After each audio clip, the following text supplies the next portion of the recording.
Tsy manana ekipa petraka eny amin'ny ranomasina ny sampana-pamonjy voina eto Mahajanga araka ny filazan'ny tompona andraikitra. Matetika voaresaka fa tsy mba tonga ara-potoana ny mpamonjy voina ary saika voalaza fa Dr Aprela Moratrany. Amanoloana io manazava ny Lieutenant Rambelson Refana lehibe ny sampana-pamonjy voina eto Mahajanga mikasika ny fampiasana ny zodiaka ny mpamonjy voina. Fa izahay zany tena izy tsy manana ekipa ho apetraka miandry ny sisin-dranomasina fa izahay aty amin'ny kazerina ihany dia atsona zahay vao midina any amin'ny ranomasina. Efa misy ireo namanay zany mipetraka eny amin'ny ranomasina eny ny APMF ny brigade port dia fa izy zareo zany miandraikitra ny eny fa miantso izy raha misy asa ifanampianay. Ka io zodiakantsika io ampiasaina amin'ny fomba mety azo ampiasana azy. Voalohany, raha misy ny zavatra miseho eto tanàna, ohatra samabitsy, ka mampilaza aty zareo manao fangatahana, manao assistance eny amoron-dranomasina dia afaka manao izahay sapeur-pompier. Ny ao anatin'ny calendrier-tsika dia manana andro anankiray ankalazaina atsika dia ny Pâques Pentecôte.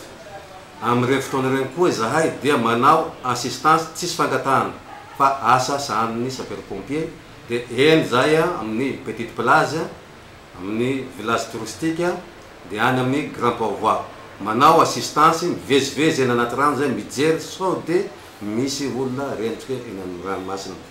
Tsy fampina ekipa miasa no isan'ny olona sedran'ny mpamonjy voina eto amin'izao. Tsy afaka miasa miparitaka amin'ny toerana maro mety isehon'ny loza izy ireo vokatra izany. Miantso ireo tanora vatandahy feno 20 taona anampy sy latsaka ny sitrapony sampana-mpamonjy voina. Fampiny isan'ny mpamonjy voina. Teo aloha tsika mahafantatra fa hoe famonjena haitrano na fanavotana ain'olona eny amin'ny lalana accident sy ny namany lozam-pifamoivoizana zany no ataon'ny mpamonjy voina. Fa amin'izao kosa dia lasa niampy servicenay dia ny famonjena olona eny amin'ny ranomasina. Dia hita zany fa kely dia kely ny effectif-anay ary tena mampalahelo raha ohatra hoe amin'ny fandinihana azy amin'ny ankapobeny. Ka manomboka izao zany zahay dia manao antsoavo atsika eto Mahajanga. Raha misy zanaka atsika feno 20 taona mihoatra dia miantso zahay mba teanao ohatra ny any andafy ihany koa à titre bénévole. Zany hoe hofaninay zareo ato amin'ny sapeur-pompier tsy mandray karama le izy fa karazana hoe finiavana volontaire zany.